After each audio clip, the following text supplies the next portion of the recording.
Perfect. Okay, I'm going to talk to you about greasy moments because that sounded kind of unappetizing. Greasy moments in that time is slipping away, as Steve Miller says. And you all are living your life now, and you're making decisions now and choosing what to focus on, emphasize, invest in your greasy moments. Where do you place them? What are you trying to accomplish? What are you trying to do? And we all live in the 20s now, and the 20s are a disaster. So, and it's not just 2020, which a lot of people wanted to put it on just that year. It's just going to be that year. The bad news is it's going to be the whole decade, at least. It's going to be insane. 2021 kicked off with a little extra drama than 2020 even brought. So we had a disease, and then we have the panic around a disease, and then we have an insurrection. That was a good word. In the first week, we had an insurrection. And then all the backlash around that insurrection, a challenged election, a conservative Supreme Court, but with a House and Senate and White House that is highly motivated to try to make that not matter at all. We are all alumni of a strange little institution in Idaho that has always taken an interesting stand around government money and the strings attached. So it will be a little different here, but a lot of people are going to be dealing with a lot of consequences.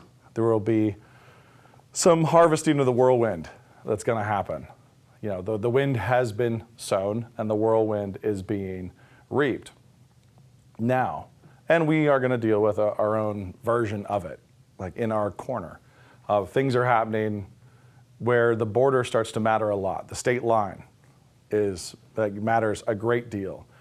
Local government suddenly matters a great deal. I've never cared who was the governor of Idaho before, ever.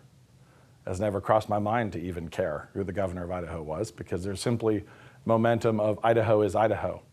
Like, it just behaves in a certain way, and that's it. That's no longer the case. I've been really grateful for our mayor for many, many years, and that's not going to change. So I was very grateful when he became mayor. I was very grateful for the ways in which he affected the town, and now I am not. So it's like the what have you done for me lately thing happens, and he and I have met, and it's friendly. It's totally cordial, but at the same time, I think what he wants to do is going to destroy the town, and he thinks what I want him to do would destroy the town, and suddenly there's an existential divide. It's like whether survive or die is on the table. The Chamber of Commerce sends out that little funeral notice about local business. And the numbers are kind of staggering when you look at the numbers of restaurants that are going to be closing and businesses closing and churches that are going to be closing, all the things, just the graveyard of just the kickoff of this decade. It's like how this decade is launching. We've already, I don't know if you knew this, we already bombed Syria, which is a good start to this year. So we're right back into bombing brown people real quick, because that's what Trump was going to do, was kill lots of foreigners. But Biden got right down to it. Foreign wars, empire building, China. It's all going to be very, very wild. And yet you're here with very, very mundane choices, like what to do with your day, what to do with your week, what to do with your month. What do I do with the rest of the year? What are my goals for the second quarter? Like, what am I going to try to accomplish by June? I have had the strange sensation, rightly or wrongly, that we all have 18 to 24 months-ish before this particular game of musical chairs stops. And what we have, the position we'll be in, the angle we'll have, will be the place from which we play the game for the next decade or more. So right now, there's a ticking clock on the wall, and none of us know how much time is on it before the new normal is shattered again. It's like, I believe, being at the beach between waves, where one wave has crashed. We have a pandemic. We have this disruption around the election. We have all that chaos, change of rule. And then there's this calm where everybody stands around and says, oh, it's not that bad. Like we can all renormalize, and then there will be another wave. It's like it is, I don't like they want the coronavirus waves to happen. I think the cultural waves are in fact happening and will continue to happen. When the midterms come around, either the elections will be trusted or they will not be. And if they are not, at the outset, it's going to be very, very interesting, just to understate it. So the fact that the difference between Washington and Idaho is more stark than ever, that Logos School will no longer compete in track against Washington high schools because the laws are fundamentally different in the two states now. It's like there are distinctions now that start to matter a lot, and Idaho schools are going to be competing more with just Idaho. The dwarves are for the dwarves is kind of like the way it goes, but that will only last so long. So we all know we're living in interesting times. The question is how interesting? How crazy will it get? And you all go to, or you went to, a school that has focused on the past a lot. That's great. It is, and it's, well, let's just say, I would far prefer to know a great deal about the past than to know a great deal about the present. That will inform my assessment of the present as I experience it, and it will give me predictive ability, but will also give me perspective. So if you imagine living in 1917, you would know that it was far more dramatic and much, much worse than what we're looking at right now. And 1941, also the case. And 1861, and 1775, and so on back. And in 1812, right after that whole little kerfluffle, the War for Independence, that England actually burned the White House. It's like this interesting things have happened before, and they will continue to happen. And there are these lulls that occur between the big waves, and then it goes crazy. And when it goes crazy, there are always people around who don't want it to go that crazy, or they think it's a little absurd, but it won't be that absurd.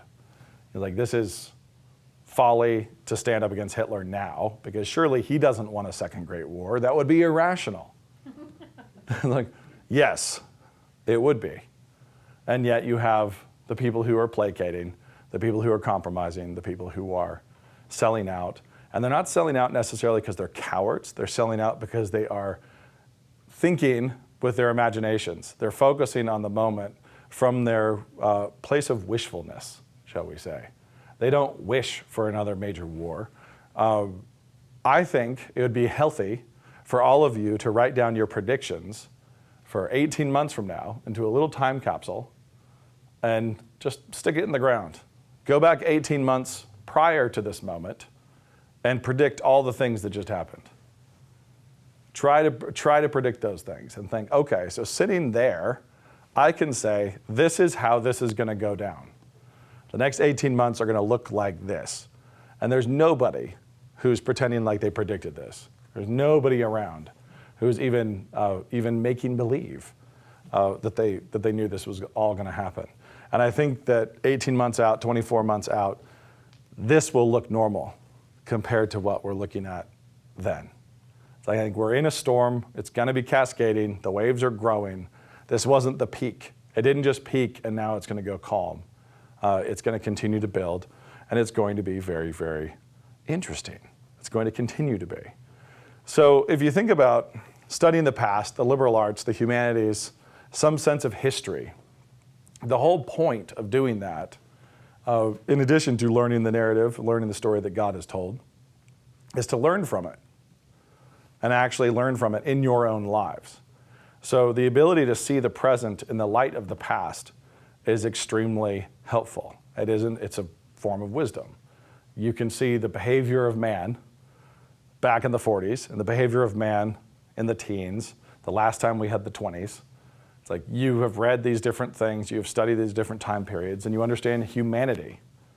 And you don't get this disproportionate panic over this current moment because you actually have a sense that it has been worse, and it has been a lot worse for a lot of other people. And it's been a lot worse for a lot of other people a lot of times. So around the fall of Rome, the whole motivation for Augustine writing The City of God, like the panic that came to the church and to believers at the time when Rome fell, that was a much more dramatic thing. To be alive during the Civil War, to be our own recent ancestors when we had to fight a war in 2 theaters in Europe and Asia at the same time, which should not have worked, and only by the grace of God did.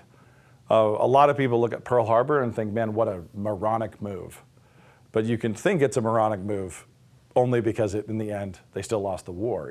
It's quite intelligent strategically to say that the US is going to be in the war, and so let's divide them. You always want to divide your opposition. Let's weaken their impact in Europe by forcing them to fight in Asia at the same time. So war in Asia, war in Europe, and still it only took 4 years to get through it. Total chaos, millions dead, the Holocaust, etc. It took a long time before people would even believe that that was happening because it was irrational. So seeing the present in the light of the deep past and the more recent past.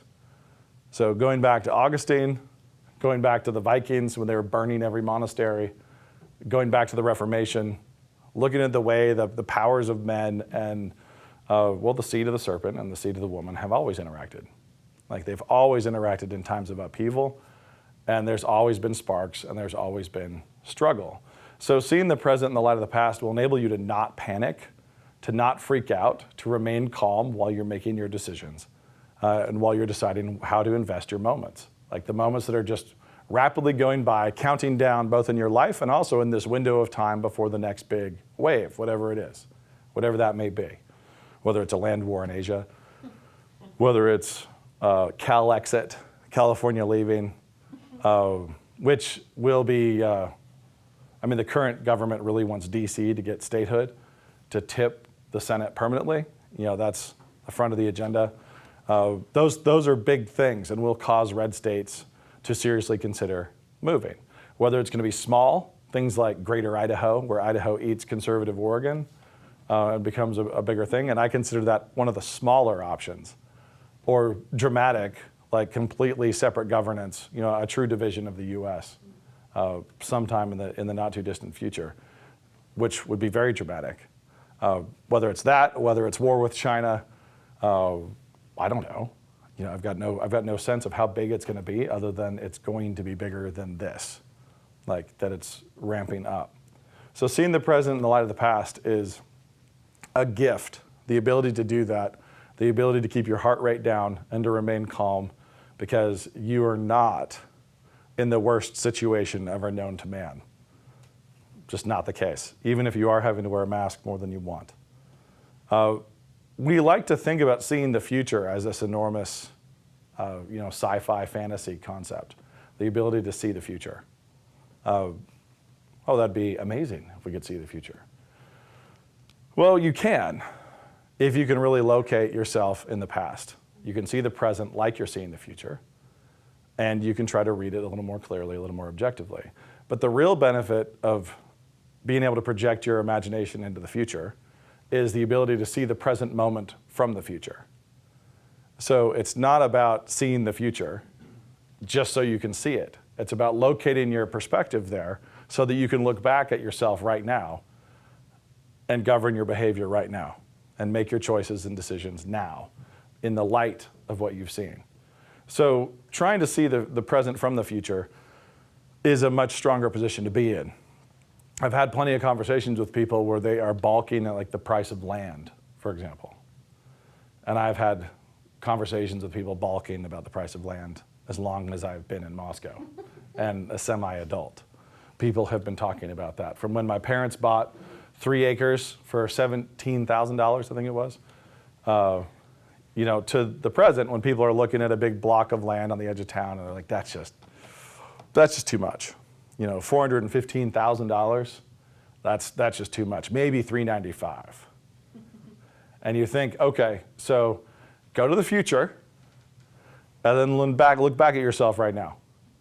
It's like, has any grandchild ever said of any grandfather ever, of any grandmother ever, I wish he hadn't acquired land? Has anybody ever stood up and said, man, my grandfather was a real idiot. He overpaid by at least $15,000 for this? Like this move cost him $15K too much. I mean, he could have easily had a minivan for that money, but instead he landed this permanent thing. He invested in something permanent, and then generations will continue to benefit from that. Over and over again, we get hung up on these little things in the present moment, like that's overpriced. That's overpriced. It's like, well, is it in the light of the future? Sometimes, yeah. Sometimes it is. Sometimes there's a crash and people go bankrupt by thinking that the economy will only ever go up and up and up and up. So they jump into duplexes in 2008 or something.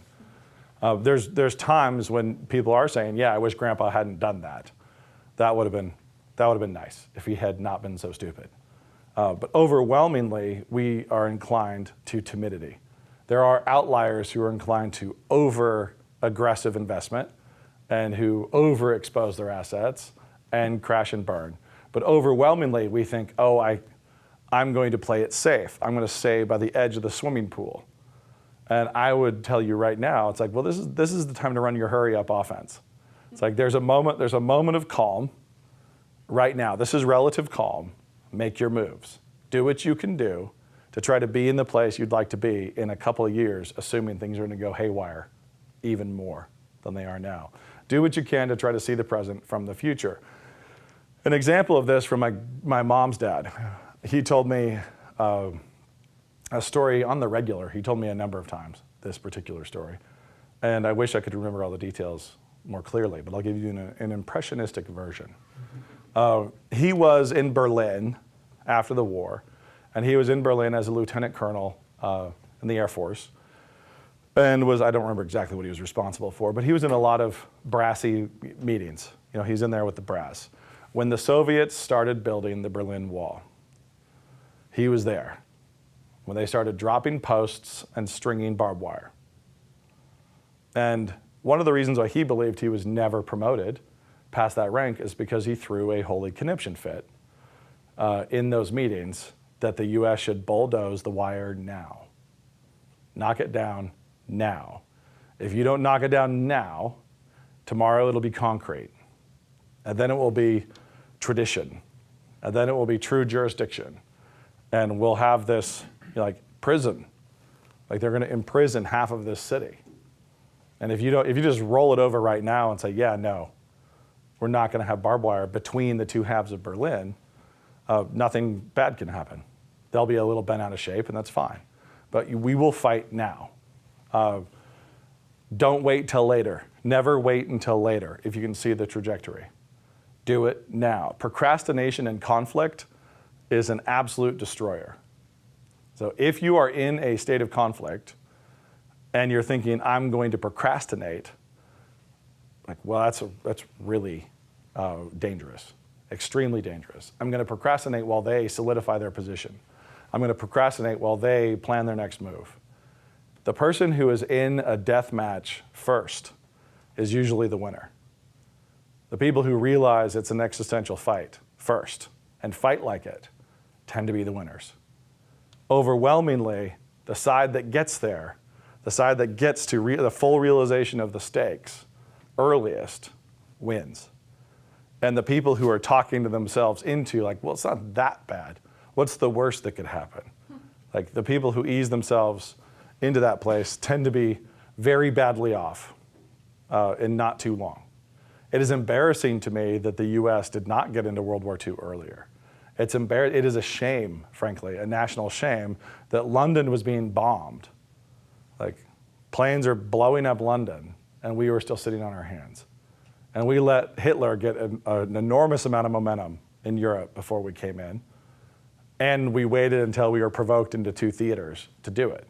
And God was still kind. Like he was still kind to the US. He was not as kind to England. Like they were, like just, he wasn't. It was much, much harder for them as a result of our procrastination. The lesson my grandfather distilled from this that he told us all the time, and my dad recently referred to it on his blog, is never ever survive to the second crime scene. Like do not make it to the second crime scene. Fight to the death at the first crime scene. When they're not quite ready to, you throw down, especially to my sisters. He was like, anybody ever tries to get you into a van, you fight till you're dead on the sidewalk. Nothing's gonna go better for you in the basement. Like the second crime scene, it's like wherever that guy is trying to take you is not because you're safer there. It's like you are on much stronger ground and a much better chance of success if you elevate your aggression and your combat to 11, all the way to 11 there on the sidewalk. And this applies politically, this applies to individual safety, this applies to families, churches, schools. It's like when the encroachment comes, when that first encroachment comes, the first time they try to come into your house, the first time some overreach begins to happen, you have to be prepared to be unreasonable. You have to be prepared to be the unreasonable one optically. It's like, well, it really looks bad. They're really overreacting. This person's really overreacting. Like, well, you want that. You want the aggressor to think you're really overreacting. Like, that's the moment to be David drooling in his beard. It's like, just be insane. I can't say this without a hat tip to our former president also. I mean, it's all in the art of the deal. And people didn't quite realize how often he said radically insane things as his opening salvo. Like how often he would set that line in a totally crazy town place so that he could fall back to a reasonable position and people were just relieved. Like, oh, okay, we've fallen back. In your own lives, as you look at what you're going to do for your families, for yourselves, for your friends, for your community, you have to be thinking about aggression, not much time. You want to live boldly. You want to be taking risks and doing things where 2 years out, you're like, man, I'm really glad I did that, as opposed to, I wish I'd moved sooner. I wish I'd made that move. I wish I'd made that investment. I wish I'd bought that thing. I wish I'd focused my efforts on this, that, or the other thing. And that thing that's been in the back of your head that you're thinking like, oh, I'll get around to it. Sometime it would be nice if, like, well, move it to the front burner. Do what you can and do it now. Because there's not a ton of time on the clock. None of us know how much. I think it'll be the midterms. It might not be. It might be 4 years out. It might be 6 years out. I don't know. But I know it's not getting more normal. Things are not going in a more normal direction. Recent past, watch interviews with Obama and his position on gender and marriage and those kinds of things. And then look right now at what conservatives will say. And the conservatives now are more liberal than he was then. Know which way it's blowing, know which way the zeitgeist is going, and dig in now. Find the position where you want to be and start working with an eye on chaos. Like if things get more chaotic, which they will, we don't know how much more, but if they get more chaotic, what will you wish that you'd done? Like what will be the thing that you would wish present you had done? Future you will wish what? Try to discern that, then do what you can. Don't move to New York. Things that are obvious like that. I'm going to move to LA, take out a huge mortgage. Just don't do that kind of thing. Try to discern from the future what moves you would wish of yourself now. It's not possible, but this is why you have imaginations and this is why you studied history. You want to be as insightful and educated as you can be in your assessment of that.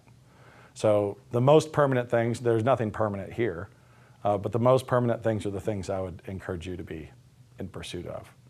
So land, financial security, friendships, family, community, that kind of thing. Those kinds of things that you'll be glad those things survive. On the other side of this, NSA will still exist in some form. Right now, it's turning into sort of a bit of a safe haven, where people are flocking. Applications are wildly up. My niece, actually, Hero Merkel, I think was the 62nd freshman to confirm for next year, which officially made her the record breaker. The biggest class had been 61 before that.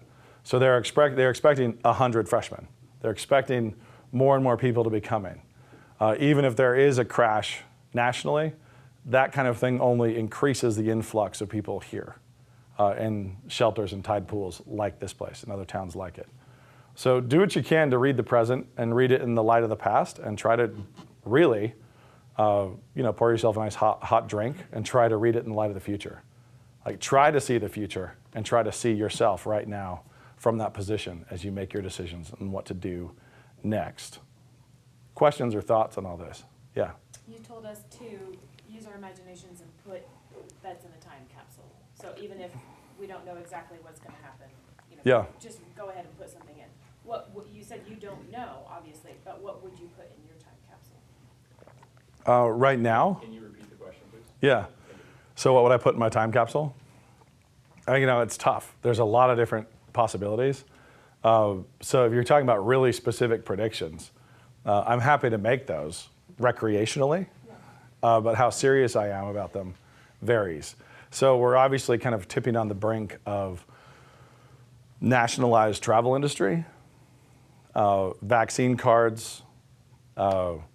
We are tipping on the brink of true fascism, and as in the dictionary definition of it, and not just the slanderous accusation of it because you happen to like America.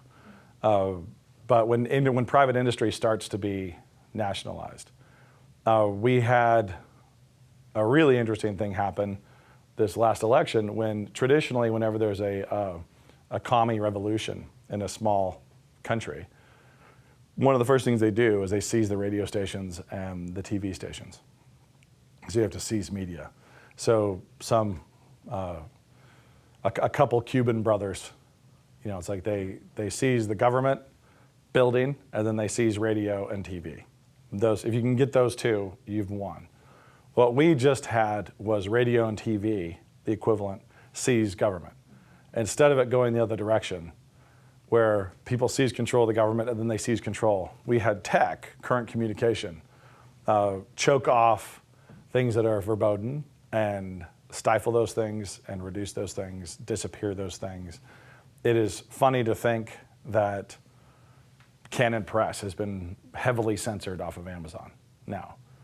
Video content kicked off, Facebook. There's NSA ads that couldn't be boosted on Facebook, right? So, to think these are free highways, to think that this is a public utility when it's not. It is now a choke point where you have to show your papers, and you have to show your papers, which are vouchers of your correct thoughts, that you're on board with correct thinking. You can't believe certain things and say them out loud now and function in these different areas. You can't publish certain books on Amazon. And that's where we are. So I think that increases. I think that doesn't go away. I think that's going to increase for a while, and it's going to ramp up and become very, very difficult for us to function digitally, and we're going to be returning to physical media. So I think physical media stuff that's harder to censor, magazines, newspapers, stuff like that, are going to crop up in more conservative areas where you can't function. Building independent servers is possible, and it's happening, but it's like trying to compete with the level of investment and infrastructure they have in the cloud now is really, really difficult.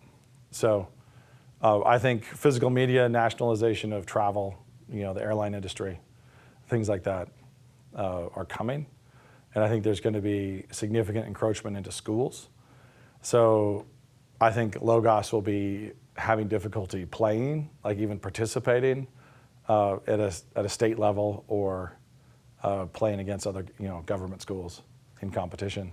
So I think that kind of thing will be shutting down, and I think there will be ghettos created. So we will have conservative ghettos kind of all around. That's standard, that's historically speaking, that's what happens. So you have little Christian leagues, little Christian communities where real things are happening and people are competing against each other, but they're not competing against others. And the walls, the Berlin walls everywhere are going to go up and get set in stone pretty quickly. So I think we'll be playing inside smaller ecosystems, and we'll be trying to build ways to bypass the guards to communicate in between those ecosystems. So that's a big part of it, I think. Yeah. Yeah, question on Zoom here, asking about the implications for this for local churches with the possibility of people in churches losing jobs for various reasons. How to think through that as a church community. So what we have is we've built a more remote economy, right? So the question is, think through this for local churches and people losing jobs in local churches. That's what I mean by the enclosed ghettos. Like the economy is going to become more localized. So we've gone from a place of nobody can get together because they're stuck with their jobs in different cities around the country, to everybody can get together because everybody can work remote, to it doesn't matter if you're in an extremely rural town, you are now accountable to whatever HR department of that giant corporation, whatever that department says about you, whether you're working in your little rural town or not. So a lot of these people who've been working remotely or starting to work remotely, I think are going to lose their jobs, already have. We have 2 in our church who were working for Amazon and are no longer, and it's related to that. So that kind of thing is going to happen. It's going to happen more and more, and those local economies are going to have to become pretty independent. So, which is really difficult to do. So trying to have an intact economy, that ground up economy that's self-enclosed is very, very difficult. But it's how you lay siege to towns. It's like you cut them off from supplies, you cut them off from resources, and then they buckle, they cave. So I think we will be one of many, many little communities that are kind of bunkered down, who would like to just do what we want to do, and will be allowed to as long as we withdraw our roots and tendrils from all these different corporations and the national economy. So I think it is going to happen, and it's going to be difficult. And how we actually survive economically remains to be seen. Yeah. Another question on if you following Gab and so on, and the CEO there, owner there. He's gotten kicked out of banks, and he's talking about actually rebuilding just all of infrastructure, Yeah. electricity, Yep. everything you think of, like all the hardware, like the Yep. hardware society. You can't do that in a couple of years. That takes a long Right. time. Yeah, it really does. That. And it takes a long time, but if you think about any encroachment of rights that you're fine with because it's an opponent is always dangerous to you. One of the reasons why we should be all about free speech when it is free speech that is hateful of us. Like free speech that is an expression of how much people hate us is something we should tolerate, because if we and accept and support and defend, because if we don't, once you decide to pinch off that hose and not let people talk, then it's just a question of who's in charge of which people. And that will turn. It will turn, which it has turned. So a lot of people have more conservative, libertarian-leaning fools, I'll say, have thought like, yeah, well, Facebook's a private company or Twitter's a private company, so they can do this. They can do those things. That should worry us a lot. So when somebody a year ago or so, or some kook was getting kicked off of Facebook or off of Twitter for just being a moron, we should have been nervous then. Like that should have made us nervous. The next step is, if Twitter can ban speech, if these major tech companies that do receive government subsidies and so on, protections, can do that, so can your phone carrier. Like they can run AI screens of your conversation. If you start saying something that is against the rules, then they can just drop your call. That call can be dropped. We already have, I've had years ago, pre-Trump, I had a meeting with a guy in LA who, before we could have the meeting, he asked for our cell phones, and we had to power them off and set them in a shoebox in a closet in a room on the other side of the house, because he was involved in a case against Obama's Justice Department, and his microphones were on at all times. So everything's being listened to. I have friends and family in law enforcement where in some investigation, they can go look out of the lens of any phone at any time. They can look out the lens, they can listen to the mic. It's like most of the time it's pocket lint, that they're looking at, but they have that ability. And they've slowly been transitioning the law so that the differentiation now is you can't use it in court, but not that you can't do it. So like, oh, I can't use that until I get a warrant. I can't use that in court that way, but I can go ahead and observe. So it's there. And because it was pioneered under the Patriot Act and national security, and then used by homicide detectives to listen in on all the phones of Hell's Angels, everybody was okay. It's like, well, it's terrorists, and we don't like them. And, it's like, but we're gonna get here. We're gonna acclimate ourselves to the fact that we're just invading the privacy of Muslims, or we're just invading the privacy of Hell's Angels or gangsters or whatever. That should have freaked us out. Like we should have really defended the rights of members of mosques and so on, to not just have their phones being listened to all the time in a warrantless way. So it's all of you at this point should have had, I'm guessing, a targeted ad appear on Instagram after a conversation, where you've had a conversation with somebody with your phone in your pocket, and then magically there's that targeted advertisement that shows up in your social media. It's like, yes, it's listening. Of course it's listening. And if it does that, if it's doing that, if you've invited all the surveillance into your home, then it can start to enforce policies of speech and so on, or take away that privilege. So if we create a dependency on tech, we have to be able to survive without it. So I think there will be ways in which we all look like Luddites pretty soon. That's one of the things I would put in my little time capsule, is that we'll be moving away from phones and other things. Although, comes Elon Musk with his space internet, so who really knows? And I knew that was coming for a while, but it's pretty funny. We're just kind of like, all right, somebody's gonna have to shoot out the satellites in order to, which is doable, in order to stifle that. But that will be interesting. They still can choke servers, they still can do lots of other things. But expect to be living in a far more Luddite community if you're here over the next few years. Another Zoom question, asking about state lines. People obviously there's a lot of people moving to Moscow, but it seems like state lines are key in terms of defending certain freedoms and stuff. Some states will collapse faster than others, perhaps. Mm-hmm. Thoughts on that? I mean, it just depends on the states and the neighboring states and how close they are, how similar they are. So I don't expect the Idaho-Montana border to matter much. Idaho and some of those, the more western, central western states, like, okay.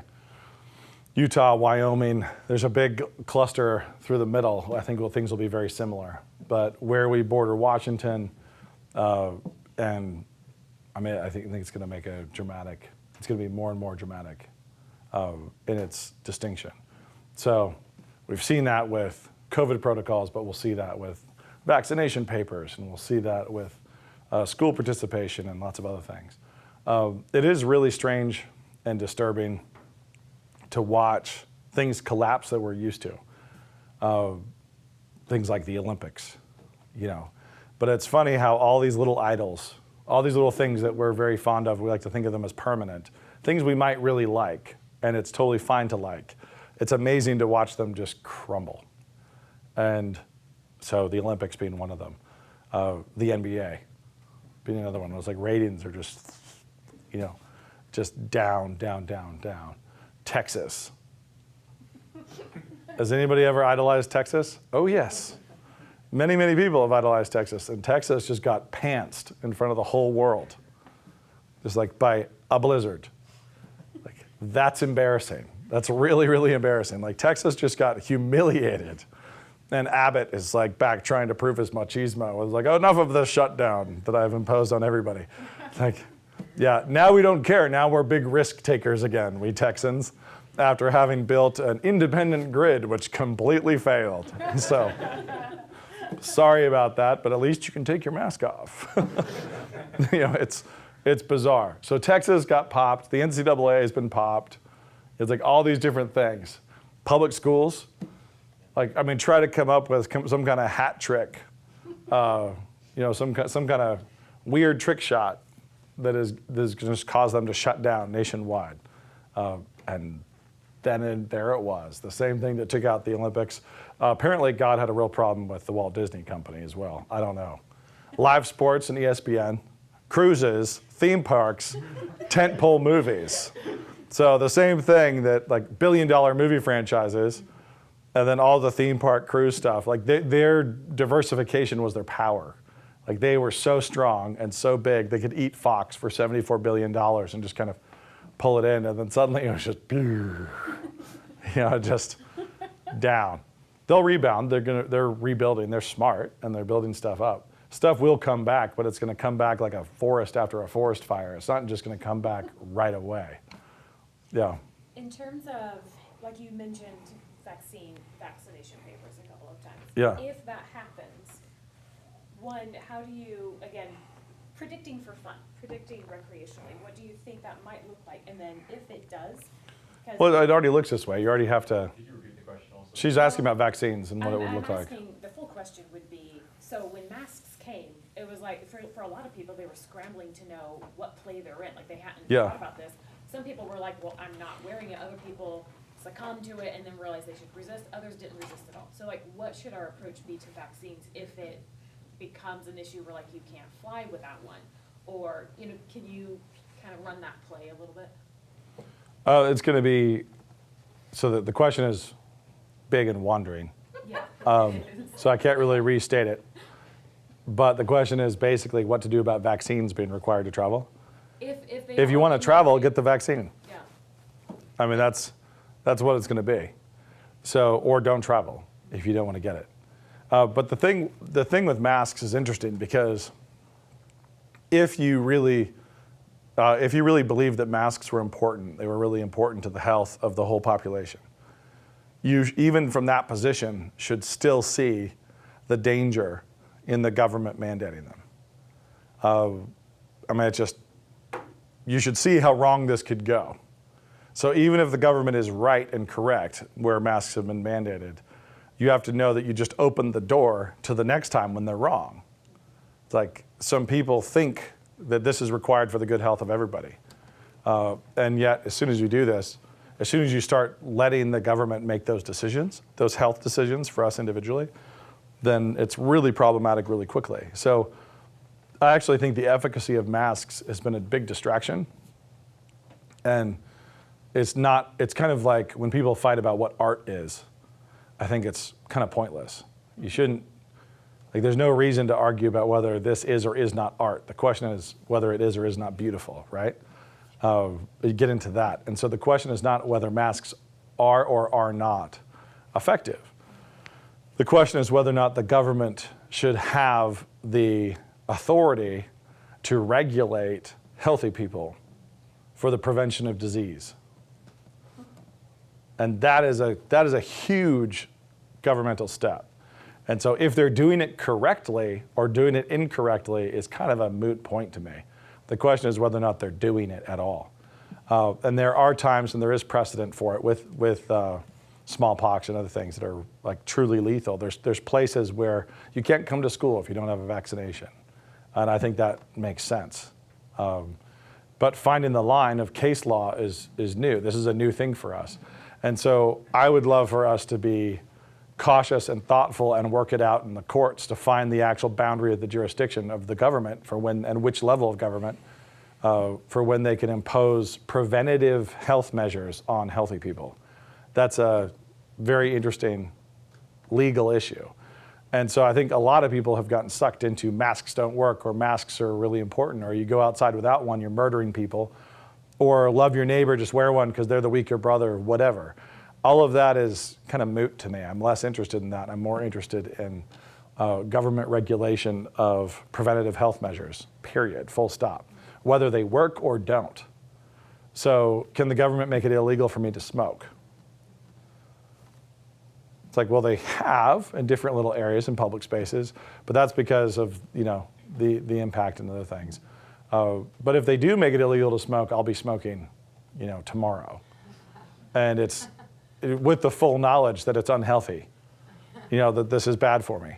So it's that kind of a discussion. I think vaccines are that type of discussion. There could be really, really effective vaccines, that are a great blessing and will save a lot of lives. But the question is, how are they imposed? How are they enforced? Are they mandated on a global level? It's like, what is actually going on? What kind of governmental encroachment's happening? Who has the authority to mandate these things? Who the hell is Dr. Fauci? And why is he making so much money? These are reasonable questions. Who benefits from them, and so on. So anyway, I think the governmental issues are more interesting than the science. And the science is less important than the governmental issues.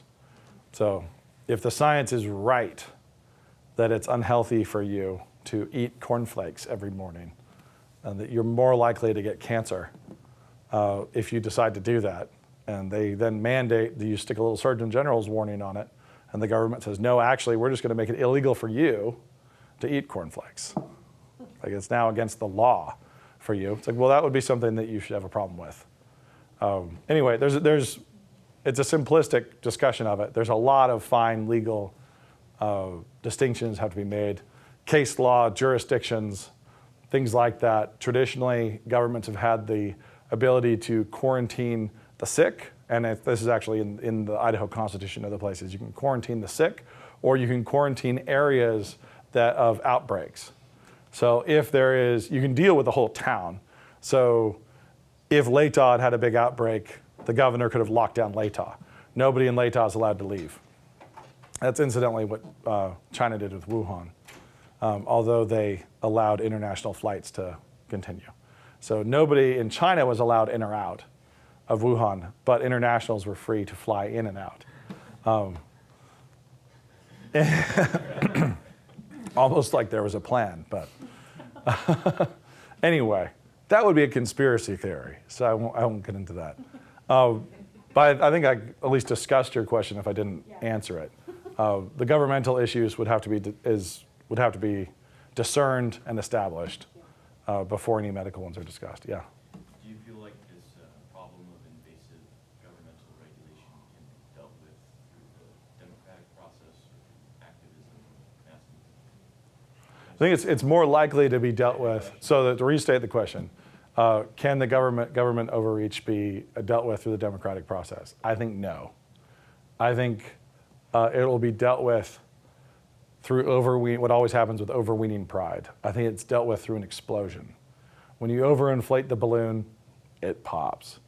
And then you don't have the infrastructure, and people are left kind of building up their communities again, and they're having to do it without oversight. So when you just don't have the infrastructure in place, when it goes kablooey, I think that's how it's dealt with, as opposed to people voting it out. So if we make ourselves a little, hang glider kit that we bought off of Alibaba, and we decide to jump off the roof of a barn, about halfway down we could say, do you think we could vote to not do this? It's like, well, we could have, but we didn't. And so now it will be addressed. It is going to be dealt with, but it's going to be dealt with through the natural ramifications, the consequences of having done the things we've done. So the economic consequences are real. We actually tank. We're not going to be able to just say, okay, restaurants, reopen, because there's going to be a bunch of carcasses, just a whole bunch of emptiness. And you can't just get the economy to bounce back that quickly after this level of crash. So it will bounce back. Things will climb back. People still want to make money. People are still clever. They're still going to find ways. But I don't think we can vote to change, especially because we did, and it's on the documents. Like, the encroachment is contrary to the currently democratically elected and approved laws. So those laws are being ignored, and we can't vote that they not be ignored. So, and even here in our town, there were people who wanted to have a referendum on the emergency order. And so they went through the legal process, and they got the form, and they filled out the form, and they went to get the petition. They had to go get a ton of signatures in order to have a referendum. So they might not have succeeded, and if they had succeeded, I think we would have ended up with a democratically supported mask order. So I think most people would have voted for it I don't think it would have ended the mask order. I think it just would have become a democratically passed mask order. But still, city staff just refused to give them the petitions. So just wouldn't give them the signature forms. So they could never go collect the signatures to turn it in to even have the referendum because an unelected person says no. And that kind of thing doesn't get dealt with other elections. It's like when people are controlling the existence of an election, you may not even have a vote about this. You can't say, well, let's have a different one about whether or not you're allowed to do that. It won't happen. So I think the crash and burn has to come in order to reset. Any other questions? Yes, sir. So outside of real estate investment, how would you be preparing for whatever's coming down in 18 months to 2 years if you had young kids? Yeah, so outside of real estate investment, how else would I be preparing? It's about trying to find independence. I mean, this is advice I'm trying to take. It's not like I'm ready, and I'm not. I find being a prepper is attractive to me, but more so recreationally than with any kind of sobriety. So it sounds fun, but I actually have been thinking through seriously, like, okay, I'm building a house, I'm finishing a house. Like, I have to solve this generator problem, and I have to have a generator system, and I have to know what my fuel is, and I have to have a fuel source. It's like, and those are the things I'm thinking through. So how do I keep the lights on? How do I keep the house warm? Kind of basic stuff. The good news is, you can buy a cow for not that much money. Although they might have gotten more expensive. They were super cheap there for a while because all the meat processing plants closed. And so there's this huge swell of beef still on the hoof that was for sale, super, super cheap. But then now the food prices are coming. It's like all the gouging's coming because nobody processed the meat for a long time. And so the supply is short. And there's a lot of things out of whack. So having the ability, to have food sources that are stable and anti-fragile, to have power sources that are stable and anti-fragile, and be thinking through those things for yourself. You've got young kids. Okay, well, how am I going to keep them? Worst case scenario, how do I keep them fed? And how do I keep them warm? I mean, you start with the super basic stuff, and then you worry about the college fund later. So that trouble will keep if you have really young kids. How about one more question, and then we'll wrap up our time here. Yeah, I've got a question about distinguishing, I guess in a sense, friend from foe in a situation like this. So if I look back to myself in high school, I thought the new atheists were going to be a lot bigger problem than it turned out to be. I didn't realize You weren't a prophet? Yeah, I didn't realize it was going to be Karens, white looking out for. You talked about, maybe we should have been backing the Muslims at one point. Like maybe we should have been like, hey, you shouldn't be taking their rights. Yet we were kind of stuck on another problem, on another enemy. So do you have any thoughts or a rundown on how we can intelligently distinguish friend from foe moving forward? Yeah, well, the question is how to distinguish friend from foe. And it's amusing to think of who the foes actually are. It's like, yeah, it was going to be Sam Harris, right? Sam Harris was the big problem. It's like, nope. Not at all. I'm glad that he wasn't, although I wish Christopher Hitchens was around right now because I would love to hear his thoughts on what we've currently lived through. I think it'd be very similar to his brother. I think Peter Hitchens and Christopher Hitchens would be behaving in much the same way. So how to distinguish friend from foe? I would say these are the things that are going to shake out. What you need to do is eliminate, this is always the case, eliminate prejudice and prejudgment. So you want to just take your assumptions and your assumptions about people and just throw them away. We all develop them. It's like shorthand, and it's nice and trendy to say like throw away your prejudices, right? Well, but the actual prejudices, because you're going to find friends in unexpected places, and you're going to find foes in unexpected places. In these moments, this is a moment of sifting. It's a moment of threshing grain. And a lot of people that you thought were courageous are going to turn out to not be. and people that you never would have bet would be courageous are going to stand up, and you watch that kind of shake out. So it's just be prepared to accept the judgments that God passes on friend or foe rather than your own predeterminations. So I think the best thing is to try to unload your assumptions about people, and then just be able to adapt and react quickly to the moment when you see where they land. We've had a number of very strange conversations with people that I would have assumed would have lined up on the other side, and that have not. There's a lot of support for NSA from unexpected quarters, and there are people who should be very, very supportive who are not. It's like they will withdraw their support. There's people who are just deeply, think of the David Frenches of the world, people who are deeply concerned with being seen as a raw partisan. And so they will betray anybody they have to prove that they're not partisan. And you just don't rely on those people at all. Anybody who knows what they think based on which team they're on is a problem. So I'm on this team, what do we think? Means that they don't have your back. They're not a real friend at all. So any kind of predetermination is going to be tough. A lot of conservatives did stand up, and they did, like true conservatives, were upset about the Patriot Act. They were upset about the treatment of just Muslims for being Muslim, right? But at the same time, other people were throwing the baby out the bathwater the other direction and saying you can't even, if there's a suspect out or if there's a bombing, we really can't assume it was a Muslim, and then cops were kind of had their hands tied in the investigation and other things. That's random as well, and that's just a mistake. So currently, do not be surprised at all to have many, be braced for many surprises, I should say. Be braced for surprises of who are going to be allies and who are going to be Edmonds. Who are the people who are going to be on the other team? Some of them will be friends, and some of them will surprise you, and then a bunch of people that you had assumed you had nothing in common with will turn out to be your besties when you need to swap chickens.